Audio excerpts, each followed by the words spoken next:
Company issue 50,000 equity shares. मैं short में लिखती हूँ, company issue 50,000 equity share of ₹10 each। Amount on which was payable as follows: on application there were ₹3, on allotment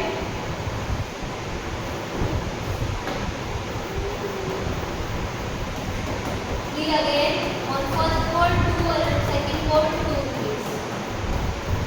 All money duly received except, ये जो मैं situation दे रही हूँ आपको इसको सॉल्व करना है। A holder of 1000 share did not pay anything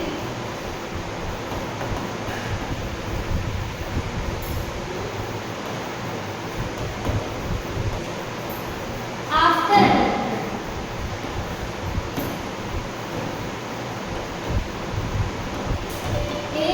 allotment के बाद कुछ भी नहीं दिया। इसका मतलब क्या हुआ कि ए ने फर्स्ट कॉल और सेकंड कॉल नहीं दिया। सेकंड शेयर होल्डर है B, holder of 500 shares did not pay anything after application. देखो लैंग्वेज थोड़ी सी डिफरेंट है, इसलिए ध्यान से करना।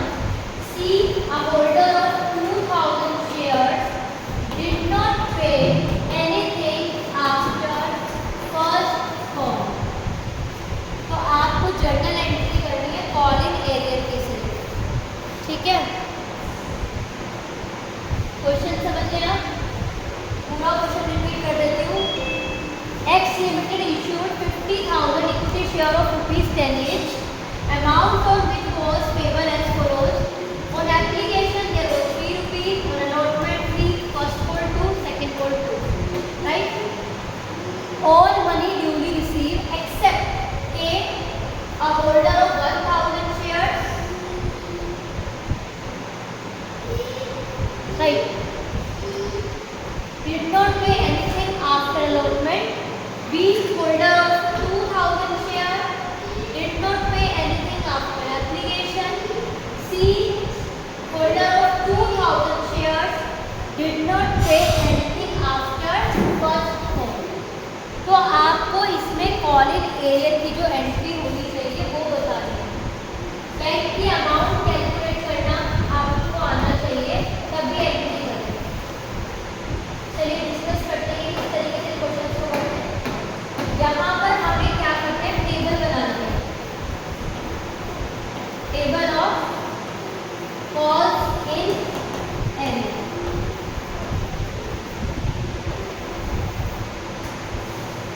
ठीक है।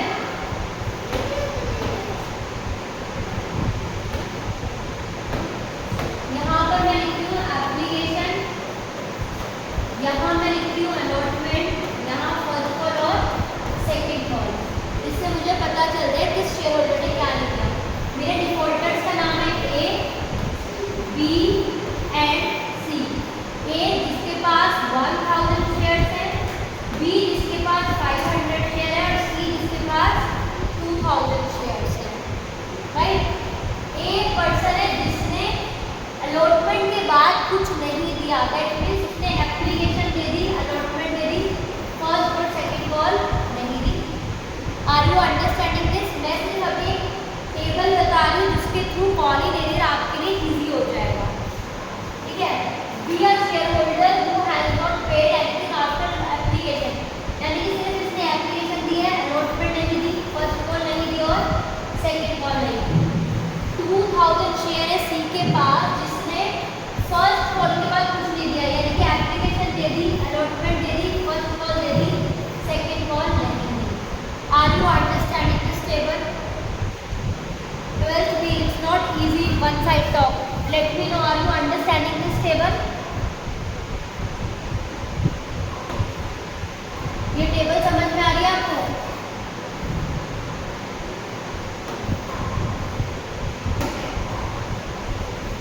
Yes, you are not audible to me, मुझे कोई भी ऑडिबल नहीं है।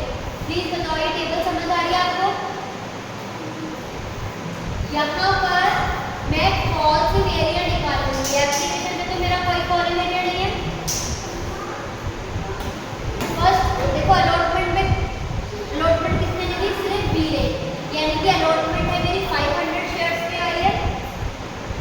ठीक, फर्स्ट कॉल मेरी 1000 प्लस 500 1500 पर है एरियर।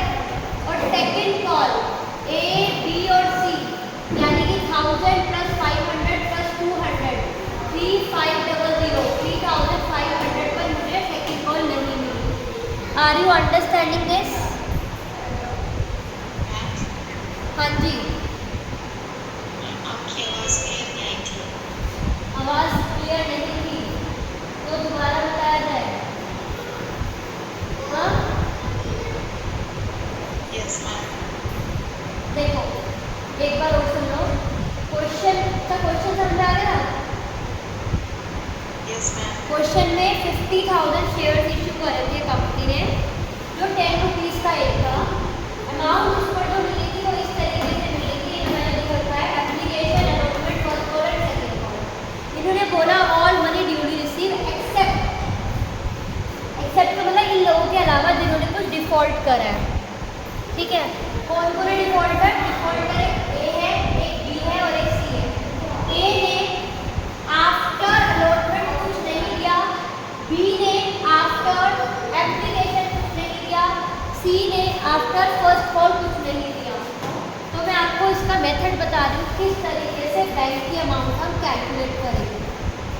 उसके लिए हमें एनालिसिस टेबल बना के table of falls in arrear, जिसमें मैंने क्या किया, application allotment first call second call के कॉलम बना लिए, जिससे कि मुझे इजी हो जाए कि आखिरकार क्या चीज़ नहीं मिल रही है। ए इसके पास 1000 शेयर थे, अलॉटमेंट के बाद उसने कुछ नहीं दिया, यानी कि एप्लीकेशन दे दी, अलॉटमेंट दे दी, फर्स्ट कॉल ले दी और सेकंड कॉल ले दी। बी जिसके पास 500 शेयर थे, उसने एप्लीकेशन के बाद कुछ नहीं दिया, यानी कि एप्लीकेशन तो दे दी, अलॉटमेंट नहीं दी, फर्स्ट कॉल नहीं दी और सेकंड कॉल नहीं दी। सी जिसके पास 2000 शेयर थे, उसने फर्स्ट कॉल के बाद नहीं दिया कुछ, यानी कि उसने सेकंड कॉल नहीं दी, यानी कि एप्लीकेशन दे दी, अलॉटमेंट दे दी, फर्स्ट कॉल दे दी और सेकंड कॉल नहीं दी। इस टेबल के थ्रू मुझे एग्जैक्टली पता चल जाएगा कितने शेयर्स पे मेरे पास अलॉटमेंट नहीं आई, कितने शेयर पर मेरी फर्स्ट कॉल नहीं आई और कितने शेयर पर सेकंड कॉल नहीं आई। ठीक है, यहाँ पर आप देखो, यहाँ पर कितना क्रॉस है, एक भी क्रॉस नहीं है, वैसे भी एप्लीकेशन पे एरर होता ही है 0। अलॉटमेंट में मेरा एक क्रॉस है बी वाला, यानी कि यहाँ पर देखिए 500 शेयर पे सिर्फ मुझे अलॉटमेंट नहीं मिली, यहाँ पर 1 2 क्रॉस है, 1000 प्लस 500 15,000 पे मुझे फर्स्ट कॉल नहीं मिली।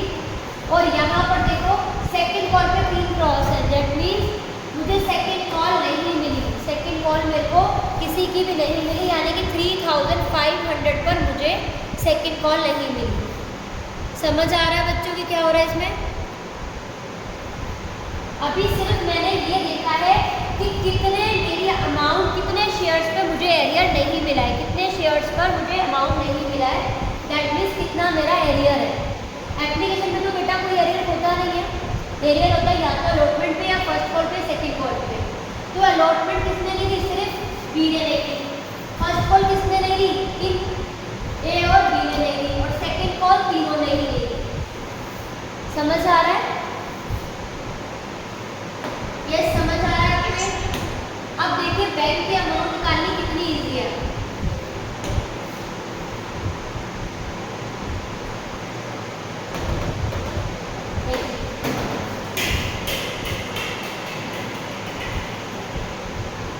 इसी की हेल्प से देखिए बैंक की अमाउंट निकालेंगे हम।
ये बात समझ में आ रही है बेटा? हमने कोऑर्डिनेटेड पहले कैसे किया था, पूरा स्टेटमेंट लिख के, बट यहाँ पर एरियर ज़्यादा है तो मैंने थोड़ा कनेक्टेड बनाने का सिंपल देखने कि किसने अलॉटमेंट नहीं दी, किसने फर्स्ट कॉल नहीं दी, किसने सेकंड कॉल नहीं दी, और उसका टोटल निकाल के यहाँ पर रख दिया। समझ आ रहा है बच्चों? यस क्या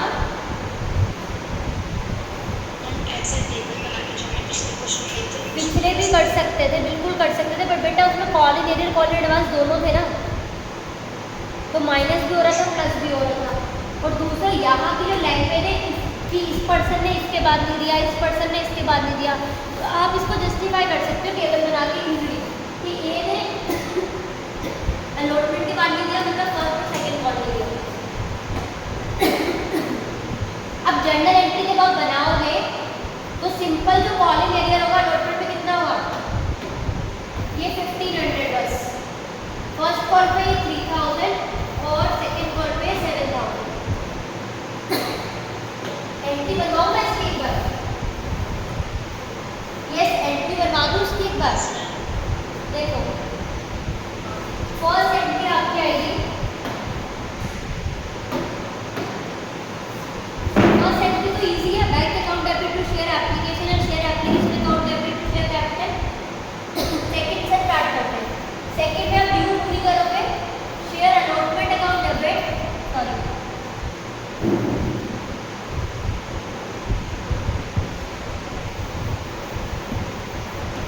share allotment account debit to share capital. कितनी अमाउंट आनी चाहिए बेटा इस वाली एंट्री में? ड्यू की एंट्री में पता है, जरा आप बताइए कि ड्यू की एंट्री में कितनी अमाउंट आनी चाहिए? यस नमन आप बताइए ड्यू की एंट्री में कितनी अमाउंट आनी चाहिए यहाँ पर? नमन क्लास में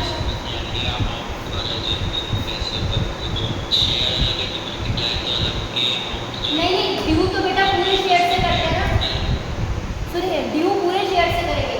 50,000 शेयर से इंटू 3, ड्यू तो पूरी होगी ना, 50,000 इंटू 3 1,50,000।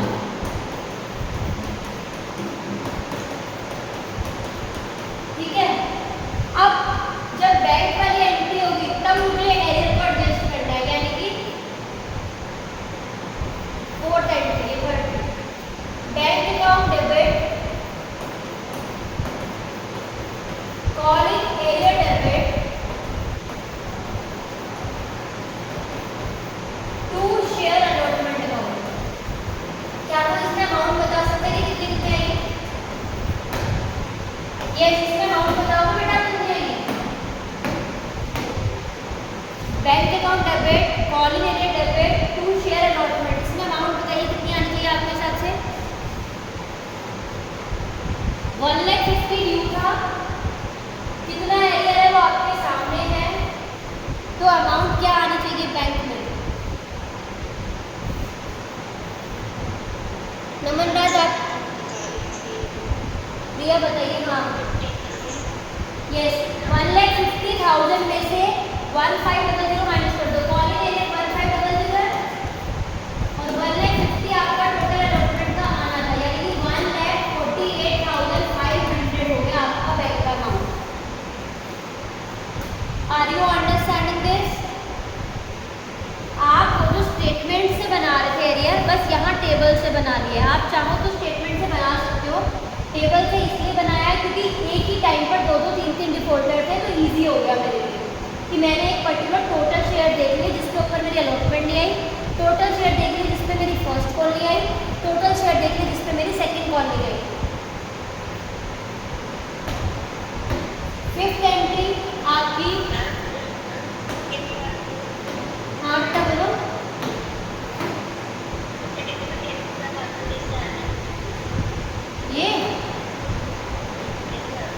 ये देखो ना यहाँ पर एक क्रॉस है, मैं एक बार इसको इरेज करके दोबारा बताती हूँ। देखो ए ने भी सेकंड कॉल नहीं दी थी, बी ने भी नहीं दी थी, सी ने भी नहीं दी। ए के शेयर थे 1,000, बी के थे 500 और 3 के थे 2,000, तो इनका टोटल कितना है 3,500। और आपका जो अमाउंट था वो 2 रुपीज़ था पर शेयर। टोटल कितना लिया? 7000 रुपीज़ लिया। आकांक्षा अंडरस्टूड? हाँ बिल्कुल प्लस करना है, क्योंकि इतने शेयर होल्डर्स थे, इतने शेयर्स पर मुझे सेकंड कॉल नहीं मिली, ना ए ने दी, ना बी ने, ना सी ने। ए के पास 1000 शेयर थे, बी के पास 500 थे और सी के पास 2000। तो टोटल 3500 पर मुझे कॉल रिसीव नहीं हुई। अंडरस्टूड? Yes understood.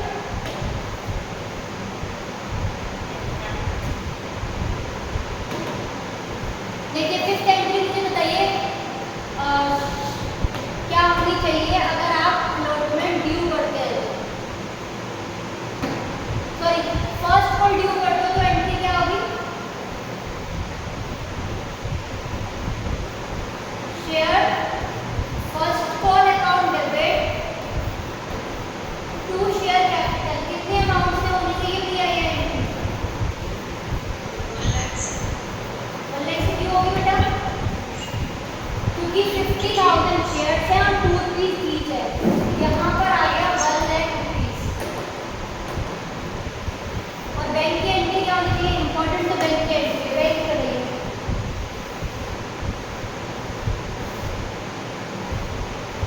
बैंक की एंट्री क्या होनी चाहिए?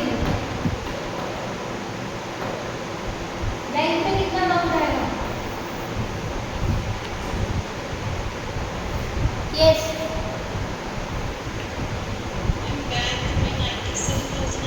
वेरी गुड, 97 आएगा। क्यों आएगा? कैसे आएगा? बैंक अकाउंट डेबिट कॉल ले लिया डेबिट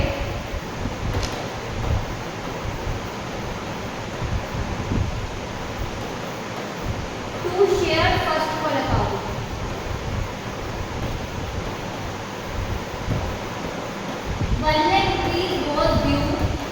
जिसमें से यहाँ देखिए 3000 रुपीज़ मेरे नहीं आए, यहाँ पर 3000, सो 97,000 will be received at the time of first call.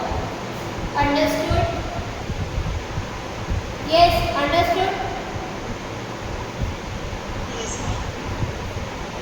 चलिए लास्ट सेकंड कॉल की एंट्री, ड्यू की एंट्री बताइए आकांक्षा। सेकंड कॉल ड्यू की एंट्री आकांक्षा।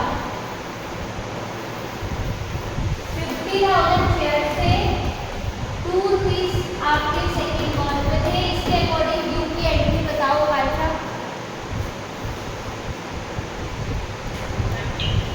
हाँ जी शेयर जल्दी बोलो। Yes Akanksha. Share second call account debit to share capital account, right? तो 50,000 share into 2, 1 lakh was due। Receive कितना होगा? रिसीव बताइए कितना होगा? यस अश्विनी आप बताओ बेटा रिसीव कितना आना चाहिए? एंट्री है बैंक अकाउंट डेबिट, कितना अमाउंट आ गया? कॉल ही ले लिया डेबिट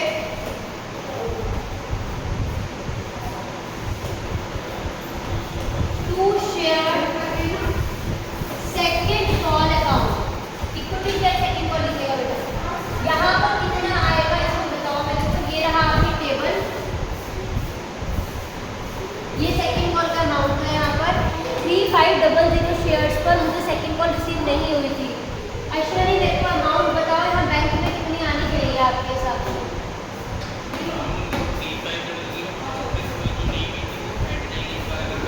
3,500 इंटू 2 ऐसा ही था ना?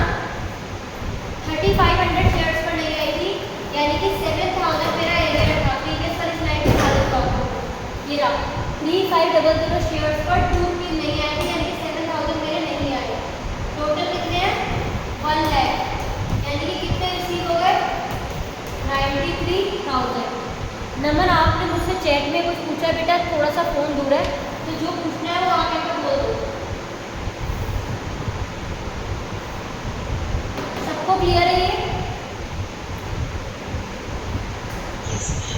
यहाँ पर आपको क्या करना है, जब भी इस तरीके की लैंग्वेज यूज करता है कि इस पर्सन ने इसके बाद नहीं दिया, इस पर्सन ने इसके बाद इतनी अमाउंट नहीं दी, तो आप एक कॉलम एरिया की टेबल बना दो जिससे कन्वीनियंट हो जाता है। उसका रीज़न है क्योंकि आगे अभी ये बोलेंगे कि उन शेयर्स को फॉरफिट कर लो, जब्त कर लो, वापस ले लो जिन्होंने अलॉटमेंट भी नहीं दी। तो इस टेबल में देखना ईजी हो जाता है कि किस तरीके से हमें एरियर देखना है। ठीक है, ये एंट्रीज आप नोट करिए। होपफुली कि ये समझ आ गया होगा आपको।